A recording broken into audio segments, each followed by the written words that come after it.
Una sinabi niya, sobrang nalulungkot ako sa nangyayari. Alam mo, sabi niya, Willie, hindi lang naman DepEd ang aking inaasikaso. Bilang pangalawang Pangulo, lahat ng ating mga kababayan, anumang aspeto, basta nakakailangan ng tulong, pag-unawa. Sa lahat ng ito, nandito naman ako, sabi niya. Samantala, hindi naman mapigilan ng marami sa ating mga kababayan na magbigay ng kanilang hinaing at komento sa mundo ng social media. At ayon pa sa kanila, ayan na, nagsalita na rin si Kuya Will. Tagos sa puso ang banat niya kay Taberna at Smags. Hindi man pinangalanan, ngunit sa pool silang dalawa. Grabe ka, Taberna, mahiya ka naman. Kung mahiya ka pa, halatang scripted masyado ang ginawa mong pag-interview kay Smags. Ang dami pang unahing problema na dapat resolbahin sa Pinas. Tapos nandyan pa kayo pa-epal. Wala naman yang maitutulong yan sa mga Pilipino. Yang ginagawa nyo, grabe na tong gobyerno na to. Mas lalo pang lumobo ang mga bilihin. Napakamahal na. Mas lalo pang lumubog sa kahirapan ng mga Pilipino. Natapos na lang ang 2 years ng Pangulo. Kahit ni isa ay wala pa rin napatunayan. Nasaan na kaya yung 20 kilos na bigas na ipinangako niya? Grabe na talaga ang gobyerno na to. Mahiya naman kayo sa taong bayan. Lalo ka na, Taberna. Itong si Lisa Araneta dapat tutulong papaano masolve ang malaking problema sa Pilipinas. Ang mga bilihin na sobrang mahal, sobrang liit ng pasahod ng mga manggagawa at marami pang iba. Ano kaya ang mangyayari sa Pilipinas? Paano aangat ang Pilipinas kung ganyan ang asawa ng presidente? Sobrang sensitive na wala naman sa lugar. Parang walang pinag-aralan. Grabe na talaga ang ginawa nila kay VP Sara Duterte. Pagkatapos gamitin nung panahon pa ng eleksyon ay tinalikuran na lang bigla. Itong si Katuning at Smag halatang magkasabwat talaga at pinaplanuhan na talaga nila si VP Sara para lang bumaba sa pwesto. Tandaan nyo, nasa huli ang karma. Taong bayan na nagluklok sa Vice Presidente, hindi kayo. Irespeto nyo man lang si VP Sara. Masyado na kayong halata. Kaya tama si Kuya Will, lahat ng sinabi niya kay VP Sara ay totoo, tagos sa puso lahat. Tahimik lang kaming mga Pilipino sa mga ginawa ninyong lahat yan ay tatandaan namin. Hindi naman kayo mananalo pa sa susunod na eleksyon. Sumobra na kayo. Mga ganid kayo sa kapangyarihan. Sinabi ko kay Katuning na huwag siyang maging bias. Ayan na nga, pumutok na. Bistadong-bistado siya na nakaside talaga siya kay Lisa. At yung sinabihan niya si VP Sara na magsalita tungkol sa West Philippine Sea, booking na siya doon. Sayang siya at nagpagamit sa taong mapera, pati profesyon apektado. Ganyan ba ang turo ng INC kay Taberna ang manira ng ibang tao? Hindi ko man siya kilalang lubusan at hindi ko naman siya ginajudge. Ang akin lang sana, maging maganda siyang modelo sa kapwa niya INC dahil mukhang kinakain na siya ng maduming mundo ng politika. Baka matanggal siya ng kanyang mga kapatid. Taberna, idol ka namin dahil sa iyong katalinuhan at katapangan sa mundo ng pagbabalita. Pero bakit tila nagpapagamit ka sa mga politikong tila pansariling interes lamang ang hinahangad? Huwag pumasok sa gulo ng politika. Baka matanggal ka pa sa iglesia dahil parang pinapaikot ka na ng mga taong may kapangyarihan. Hindi mo na namamalayan, sinisira ka na nila ng lubusan. And call. So, siguro naman ikay taga ibang planeta kung hindi mo pa nakikita ang TikTok ni First Lady Lisa Araneta Marcos na nagsasabi, bad shot sa akin yung VP Sara na yan. Mantakin mo, pupunta ng rally, tatawagin yung presidente mo na bangag, tapos tatawa-tawa. So yan po ang deklarasyon ni Lisa Marcos kanina, no? Doon sa kanyang teaser interview kay Anthony Taberna. So ano ba ito? Ito ba talaga'y declaration of war? Well, syempre po, declaration of war na yan. Bad shot siya sa akin. Okay? Ang sabi pa niya, ever since I was always kind to her, and sabi nga niya, the president is always protective of her. At bad shot sa akin yang si VP Sara. Well, ngayon nga lang ba talaga nagkaroon ng deklarasyon ng gera? Well, ako po'y kasama nung kampanya. Kaya nga po, alam ko na kampanya pa lang, bad blood na po si Lisa Araneta Marcos kay VP Sara. Sa katunayan, kumpirmado po itong kwentong ito, ha? Eleksyon pa lang, kampanya pa lang, itong si Lisa Araneta Marcos, mahilig uminom, kapag nalalaseng, nagte-text, kung ano-anong tinetext, pero minsan nagkakamali siya ng pinagte-textan. At meron siyang itinext na isang video na kumakanta si Inday Sara Duterte, pinadala niya. Akala niya pinadala niya sa isang amiga niya, pero Ang totoo, napadala niya kay VP Sara. Ang sabi ni Lisa Araneta Marcos, kita mo to kung ano-anong ginagawa. Yun po isang video na kumakanta si VP Sara. Hindi ko alam kung alam ni Madam First Lady na napadala niya yan kay VP Sara mismo. Pero kumpirmado po yung kwentong yan. Na-receive po yan ni VP Sara. Now, ito naman, hindi na ito kumpirmado. Kaya naman pala, may mga kasunduan, gaya ng mga appointments na dapat gagawin ni VP Sara. Hindi po ito kumpirmado ha, pero narinig ko lang na hindi na pinatuloy ni VP Sara. Kasi nga, nakita niya na bad blood pala sa kanya yung First Lady. So, linawin ko lang po, hindi lang po ngayon nagdeklara ng gera si Lisa Araneta Marcos, panahon pa po ng eleksyon, ginegera na niya si VP Sara. Kung tatanungin niyo ako, dahil ako naman po again, kasama nung kampanya, meron pong elemento yan ng selos. Unang-una, tanggapin po natin. Saksakan naman ang ganda ni VP Sara kumpara kay First Lady, no? Tapos, ang problema dito kay PBBM, touchy-touchy, mahilig mag-touch-touch. Ako, kahit gano'n kong kalapit kay VP Sara, naku, gwardyado. In fact, handshake lang, no? Kung meron mga besong pagkakataon, she will have to offer the beso, pero talagang strict ako talaga dyan. Kasi stricto yan, no? Si VP Sara. Pero napansin ko ng eleksyon, touchy-touchy itong si PBBM. Siguro ganun lang talaga siya, walang mali siya. I can give him that. Pero syempre, sa mata ng isang asawa, ayaw niya yan na touchy-touchy siya sa ibang babae. At tingin ko, nakikita ko sa mga mata niya, noong eleksyon pa lang, na talagang mainit talaga ang mata niya kay VP Sara. Tingin ko, yung selos, may kinalaman na rin yan. So, malinaw na nagkaroon ng deklarasyon ng gera kanina, pero matagal na ang bad blood sa panig ni FL at saka ni Inday Sara Duterte. In fact, kung magbabalik tanaw tayo, mas maaga pa sa eleksyon, meron na siyang bad blood. Ang duda ko ito ang duda ko talagang may bad blood talaga si FL kay Inday Sara. Kasi nga, ang totoong kwento naman po niyan, kaya naman tumakbo ng Vice Presidente si Inday Sara dahil kinonvince siya ni Amy Marcos. At mukhang totoo yung naririnig nating kwento na bad blood talaga si Lisa Araneta Marcos at si Senator Amy Marcos. Well, kapag yung tinanong ko naman si Senator Amy Marcos kung totoo to, sabi niya hindi. Ewan ko, baka siya ayaw niya sa akin. Pero ako pa nagsabi sa kapatid ko, pakasalan na niya yan. Sabi ko, ba't mo sinabing pakasalan na yan? Kasi naman gagala-gala siya. Tapos cargo ko pa siya kapag hindi siya nag-asawa. No? So ang sagot ni Senator Amy Marcos, ay dako, hindi totoo na siya may bad blood kay Lisa Araneta Marcos kasi siya pa nga nag-suggest kay PBBM na pakasalan na si Lisa Araneta Marcos. Pero siyempre, hindi natin alam kung bad blood si Lisa Araneta Marcos kay Amy. Pero ang teorya ko, bad blood. Kaya nga, nung nakita niya na very close itong si Senator Amy Marcos kay Vice President Sara Duterte to the point na siya pa nga yung nag-succeed na ipagsama yung dalawa sa unit team, talagang markado na from the very beginning si VP Sara. Pero napansin nyo ba, nagpa-interview siya para sabihin bad shot siya kay VP Sara. Ang tanong, ano naman ngayon? Sino ka ba? Di ba? Ikaw ay asawa ng presidente. Wala ka namang mandato galing sa taong bayan.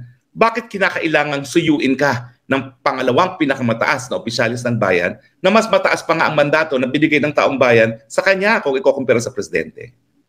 Bad shot siya kay VP Sara. Ano ngayon? Hindi ba totoo na si VP Sara pa ang nagbigay para siya ay maging, parang kanyang esposo ay maging presidente? Lahat ng survey ng mga panahon na yun nagpapakita na kung tumakbo si VP Sara as presidente, runaway winner siya. Tapos, ang strategiya pa ni Amy Marcos, mas solid ang norte, mas solid ang south. Nag-work. Kasi nga, basta solid ang norte, solid ang south, panalo. At syempre, pag sinabi nating south, hindi lang naman Mindanao yan. Kasama yan yung Cebuano-speaking areas. So, ang hindi lang malakas ang Duterte, syempre, mga Ilonggo-speaking areas. Pero lahat yan, kasama na ang Waray area, yung Ilonggo area lang na ang talagang teritoryo ni Lenny ay teritoryo ng mga Duterte. So ang binigay ng Marcos, ang binigay ng Duterte sa Marcos ay lahat yung Cebuano-speaking Visayas areas at Mindanao. Ang binigay ng Marcos, solid north.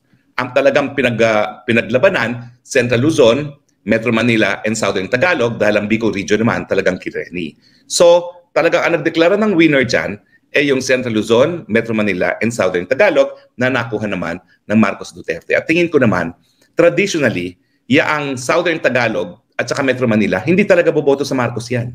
Nadala talaga yan ng Duterte. Dahil ang Duterte, kahit ano pang sabihin nila na ang Manila ay hotbed ng oposisyon, talaga naman landslide si Duterte dyan, pati pa noong 2016. So nadala siya ng Duterte sa Metro Manila, nadala siya ng Duterte sa Southern Tagalog region dahil ang Batangas, no, ang Laguna, traditional naman po yan, bumoboto sa oposisyon. Pero bumoto sila kay Duterte. At nadala ni BP Sara si PBBM. So ang tanong, bakit ngayon ikaw pa magsasabi na bad shot siya? Si BP Sara, hindi ba na dahil meron ka dapat tanawin na utang na loob na hindi dapat sa iyo nanggagaling ang mga maanghang na salita laban kay BP Sara? Ang sabi ni FL, abay tatawagin yung presidente mo ng bangag, tatawa-tawa pa. Bakit? Makukontrol ba ng isang anak ang kanyang ama kung anong gustong sabihin? Ang posisyon ba ng ama ay posisyon ng anak? Let me remind FL, ayaw ni Presidente Digong kay PBBM dahil siya ay weak leader at dati pa po sinasabi ni Presidente talagang drugista ang PBBM. Kaya nga galit na galit si Presidente Digong kay Inday Sara at sa akin dahil ako lang naman yung nag-iisang sumunod kay Inday Sara nung kami po ay sumari sa unit team. So ganyan po naging sitwasyon. Bakit siya magagalit? Di ba nga sinuway na nga nung VP natin ang kanyang sariling ama? Ay nako. At tingin ko naman alam niya yung kwentong yan, no? At hindi niya po pwedeng sabihin na hindi niya alam yun. So hindi dapat siya naghinanakit na masakit ang sinabi ni Presidente Digong dahil dati na nagpahayag ng saloobin ang Presidente Digong na ayaw niya kay PBBM at sinuway ni BP Sara para nga sa unit team ang wishes ng kanyang ama na wag makipag-partner kay PBBM at dapat siya ang tumakbo na presidente. So ang tanong, ano ngayon, First Lady? Sino ka ba? Wala ka namang mandato galing sa taong bayan. Hindi naman ikaw ang presidente. At ang pinapahawatig mo ba sa iyong deklarasyon ngayon, at miski hindi ikaw ang halal ng bahayan, ikaw ngayon ang nagpapatakbo ng gobyerno. Kasi yan naman talaga ang duda ng marami. Ikaw na walang mandato, ang nag-a-appoint ng mga tao sa gobyerno, ikaw kahit walang mandato, ang nagdidikta ng mga pulisiya, kasama na yan yung desisyon na tanggalan ng pondo si BP Sara dahil, aminin o hindi, dati mo pa siya kinabubusitan. Sa totoo lang. Huwag na tayo makipag-plastic-plastikan pa. Dati mo na siyang kinabubusitan, hindi ko alam kung ikay nagseselos, pero marami ng insidente na nagpakita talaga na dati ka ng bad shot kay VP Sara at kahit anong gawin pa ni VP Sara ngayon, mananatili kang bad shot. Walang masasabi ko lang, huwag po sanang ganyan. Dahil in the same way na you want your husband respected as the highest official of the land, may karapatan din na marespeto ang pangalawang pinakamataas na opisyalis sa ating bayan. Ang paratang lang naman sa inyong asawa ay siya ay bangag. Pero pwede naman po yan pasinungalingan. Magpa-drug test anytime nang malinaw ang pangalan ng inyong asawa. Kasi nga, nung panahon ng kampanya, nagpa-drug test nga ay ba ang bilis, 2 minutes, labas ang resulta. Samantala pag nagpa-drug test sa ibang tao, napakatagal. So para nga po mapasinungalingan na yan, at para talagang matigil na yung sama ng loob nyo kapag tinawag na bangag ang inyong asawa, pag-drug testin nyo na po ang inyong asawa. At samahan nyo na rin kasi may mga ugong-ugong na hindi lang po nag-iisa sa pamilya ninyo ang bangag. Okay? Maraming salamat po mga televiewers sa inyong pakikinig. Siyempre po maanghang ang mga salitang nabanggit ko ngayon, pero maanghang din naman po ang mga salitang nanggaling kay First Lady kanina. Ano pong inyong mga opinion at kuro-kuro? Tignan po natin ang mga reaksyon ng ating viewers. Ang buhay ng Spokes Hour. Dabawenya, wala kasing gamot sa insecurity. Di ako basta-basta nangungutya ng face ng tao, pero kapag ang sama ng ugali ng tao tapos di maganda sa paningin, pangit nga siya. Ay naku, kayo talaga mga kababaihan kayo. Grabe kayo magsalita. Ang sakit yun naman magsalita. Okay. Si Dabawenya. Si Chris Parr, Attorney Spokes, tanong ko lang, may mandato ba yung First Lady sa gobyerno? Tila kapag First Lady at First Gentleman ay mga untouchable. Yun nga po May opisina po talaga sila. At meron talaga silang budget sa national budget. Pero wala po silang mandato na galing sa tambayan. Ang kanilang esposo po ang merong mandato. Ako, hindi masama na tumulong ang First Lady o First Husband. Lalo na, abogado naman si First Lady at hindi nga natapos ng college ang kanyang asawa, si PBBM. Pero sana, wag naman to the point na alam ng lahat na siya na nagpapatakbo ng gobyerno. Kasi kawalan din ng respeto yon dun sa mandato ng taong bayan, ang asawang binoto, ang asawang dapat mamuno. Ray Dobles, time to separate ways na para lumakas tayong mga DDS. Okay, ako naman, ang tingin ko, trabaho lang trabaho dapat si Inday Sara kasi ang tagal pa ng eleksyon eh. Naggagalit tayo noong pilit siyang tinatanggalan ng budget at sinisira bilang isang kandidato for 2028 dahil ang layo pa ng eleksyon. Well, ngayon po, let's walk the talk. Hayaan natin magtrabaho muna si Inday Sara bilang kalihim ng Department of Education. Carmelita Gatchalian, good evening, Attorney Harry. Unbecoming of a First Lady to say harsh words to our VP. She's envious and jealous, but she can hardly remove the beautiful, formidable, responsible, hardworking, intelligent VP out of her caprices. Nako, First Lady, 2 taon na pong most trusted at most approved ang performance ni VP Sara as Secretary of Department of Education. Napakahirap pong siraan ng ganyan. At siya rin po ang highest ang approval at trust rating sa buong gobyerno. Napakahirap pong sirain yan. Vanji, she should be reminded that PBBM won because of VP Sara. Ginamit nila si VP. Kaya nga po no? Ano ang ibang tawag sa mangga? Manggagamit. Okay. Havoc Buster, ano na mga loyalista? Panig na rin kayo sa si Lenlen ngayon. Nalaman ng BFF ni Lisa Tanas. Nagulat ako doon. Not even Lenny did that. Excuse me po ha. Not that I was spokesperson to Digong. Pero si Lenny po, inapoint sa gabinete, winakwakan ng husto si Digong sa United Nations pa. Madam Lisa, meron ka bang mako-quote na galing sa bibig ni VP Sara na masama tungkol sa presidente? Huwag mo naman iko-compare yan kay Lenny. Alam ko po pero ito po katotohanan. Ito talagang executive secretary ni Pinoy na si Jojo Ochoa matagal na law partner at very close friend ni Liza Araneta Marcos, no? So, hindi ako nagtataka na talagang malapit din siya sa mga dilawan. Kaya nga yung mga dilawan, gaya ni Raf Recto, ni Acuzar, nariyan sa ating mga piling. At hindi rin ako magtataka kung talagang fino-float na dapat si Lenny maging Secretary of Education na susuportahan din niya ni Liza. Kasi alam naman natin, siya talaga nagpapa-appoint sa gobyerno at parang ang manikin ng ating presidente sa gobyerno ngayon. No? Pero, isipin nyo naman yung mga pinagsasabi ni Lenny laban sa inyong ama, laban sa inyong asawa. Masisipmumura mo ba yan na kung ano-anong kawalangyaan, masasamang salita ang mga sinabi ng mga dilawan laban sa asawa mo, lalong-lalo na nung tumakbo sila ng Vice President.